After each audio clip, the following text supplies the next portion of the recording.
From the meatballs in its restaurants to the winding maze on the main floor, Ikea is among the most recognizable retailers in the world. The business connected with customers by offering a distinctive shopping experience. If you've ever been inside an Ikea store, you know how challenging it is to leave the location on time. It's more than just a store, it offers about 9,500 products. And to think that this entire endeavor was the creation of a young boy who once had to sell matches for pennies in order to survive. This account is an inspiring rags to riches tale that is not without controversy. You are probably already aware of Ikea's unique selling point, the product names. There is another good reason for those seemingly absurd names, and if you've ever wondered what Ikea stands for today, you'll learn that as well. They help customers recognize the furniture and encourage them to buy it. Kamprad, who was raised on a farm in rural Sweden, and was born in 1926, set himself apart early on. At the time, poverty was pervasive, and everyone, including children, was expected to not waste even a moment of time. You see, the stony soil where Ingvar lived resulted in subpar crops. People had to be creative to make ends meet because farming was insufficient to ensure their survival. Many families started their own businesses, peddling homemade goods or pickled foods. Little Ingvar was scheduled to work on the family farm, but the astute youngster thought he had a better idea. He was sympathetic to his family's plight, and wanted to assist them, but instead of doing farm work, he concentrated on improving their financial situation. He purchased matchbooks in large quantities and sold them separately. He was only 5 years old at the time, and even though his insignificant contributions did not make a significant impact, his family went against the grain and encouraged their young match-selling business. By the time he was 10 years old, Kamprad was selling pens, pencils, garden seeds, Christmas cards, and magazines because he was good with numbers and picked things up quickly. He relocated to a nearby boarding school. He kept a stock of pens, watches, wallets, and belts under his bed because his classmates needed and wanted them and were willing to pay for them. He was always the businessman. Despite having dyslexia, the young man worked hard and did well in his studies. He never let that stop him, and he even found a way to make it into a superpower. Kamprad felt ready to launch his own business after finishing his studies, but since he was still too young to do so, his father gave him legal advice and covered the registration costs as a graduation gift in 1943. Kamprad was 17 years old and the store's name was Ikea, but he wouldn't be selling any furniture just yet. In terms of how he came up with the concept for Ikea, the letters weren't picked simply because they sound good together, they each have a specific meaning. It's his initials, then an E for Elm, the family farm in his hometown village where he grew up and toiled over. Pens, wallets, and picture frames were among the small household goods available at the original Ikea. Before the store entered the furniture market, it would take 5 years. It all started as a straightforward experiment. There were numerous homes built by the Swedish government after the war, loans were available for home furnishings, and there were numerous small furniture factories nearby. Maybe going in this direction was best. Kamprad was willing to give it a try, and when furniture first appeared in the 1948 brochure, he stated that Ikea would offer more if customers demonstrated a reasonable level of interest, which they did. By that time, Kamprad had also already come to the conclusion that the simplest and most economical distribution from the factory to the customer was necessary for success. And in 1951 he released the renowned Ikea catalogue. From the beginning, the mail-order catalogue was a crucial component of Ikea's operations. After all, this part of Sweden was fairly rural and isolated. It was challenging, particularly in the 1940s and 1950s, to reach customers in larger cities. The catalogue itself was affordable, stylish, and practical. However, because the prices were so low, customers were skeptical about the furniture's quality. In order to increase customer confidence, Kamprad converted a former workshop into a showroom where his furniture was on display so that they could see it for themselves. The flat pack, a straightforward yet groundbreaking invention, was also created by Kamprad. While watching Gillis Lundgren, a catalogue manager, struggle to fit a large, long-legged table into the back of his car, he had the brilliant idea. The idea of easily transportable, self-assembled furniture was created when he simply knocked off the table's legs. As many products as possible were thereafter packaged in this way. Additionally, it inspired IKEA's designers to adopt a simple, minimalistic aesthetic, which eventually became the company's guiding principle. However, difficulties were approaching by 1955 when Kamprad's manufacturers started to boycott IKEA because of its low prices, but clever Kamprad once more came up with a brilliant solution. He merely brought design and production in-house.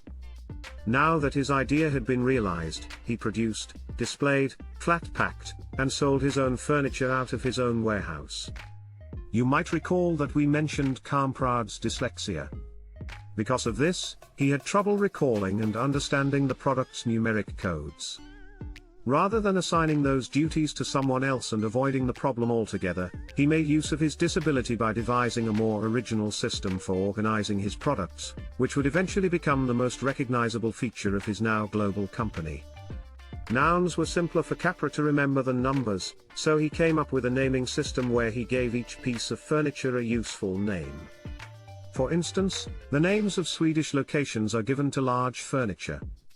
Since the majority of the names are of well-known locations, garden furniture is given Swedish island names, and chairs and desks are given male names. In a way, Kamprad truly succeeded in converting a potential weakness into a strength because this system was much simpler for him to remember. A trait shared by many successful business people. Kamprad was a truly unique CEO, and there are numerous anecdotes about him. Kamprad advises that we all divide our lives into 10-minute segments and devote as little of those to pointless pursuits as possible. The young businessman set himself an alarm clock for 6 o'clock and pulled the off button after his father complained that he slept in late. He was known for referring to his co-workers as co-workers and always praising informal attire. Additionally, he was determined to keep IKEA secret, and for the duration of his tenure, he never took out a loan or issued stock.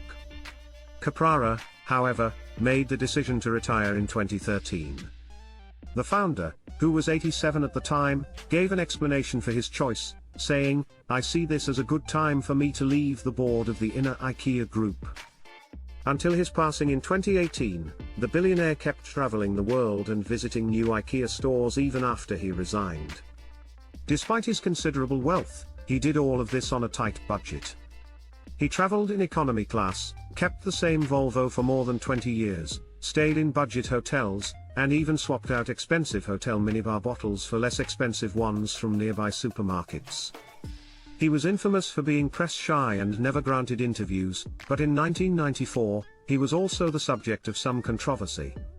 In the 1940s and 1950s, he acknowledged having connections to socialist and pro-Nazi political organizations. In 2012, an audit revealed that political and criminal prisoners in East Germany produced IKEA goods without payment from the 1960s to the 1980s. According to the study, IKEA employees at the time were aware that political prisoners might be used. The fact that IKEA paid for the audit and made the results public is commendable, but the fact that it knowingly used forced labor to make a profit is regrettable, and those were not the company's final reputational blemishes. Despite having $1 billion net worth, Kamprad always tried to save money and avoided paying his fair share of taxes by shrugging his shoulders. The Swedish businessman moved money to tax havens in other parts of Europe by passing it through a Dutch sister company. IKEA has avoided paying more than €1 billion in European taxes over the years, despite the staggering numbers. You can judge for yourself whether Kamprad was admirably frugal or excessively stingy, but it is obvious that his repeated tax avoidance is not a good look. But one thing is certain, developing the habit of being thrifty will still benefit your career and your life in general. Frugality is a way of thinking, and people who practice it are usually happier with what they have and don't constantly feel the need to keep up with the Joneses. Additionally, as an entrepreneur, you shouldn't just think about the price of something. Instead, consider its opportunity cost, or how much money you could have made if you had invested your time and money somewhere else. Despite the founder's prior pro-Nazi affiliations, the scandal involving slave labor, and the tax evasion, IKEA prospered for many years. It had the reputation of being an untouchable, steadfast retail juggernaut, and no controversy could stop it from succeeding. However, something changed in 2018, actually, several things did, and IKEA was forced to reconsider the course of its business. To make matters worse, IKEA's multi-billion-dollar profit margin had been drastically declining over the years when, after 6 years, its meteoric head of design, Marcus Ingman, abruptly left the company to launch his own consultancy. Traditional retailers are now coping with a sudden shift to online sales due to the general trend of digitalization and the rise in online shopping. IKEA had an outdated online strategy at the time that essentially served as a digital catalog to entice customers to visit the store, but realizing what was hindering it, the business realized a significant restructuring was required. So it did exactly that, and soon enough IKEA's future began to resemble Amazon's fulfillment centers much more. This proves that anticipating and preparing for change is necessary rather than simply reacting to it. Perhaps even more effectively, embrace it. What, why, and how is going on?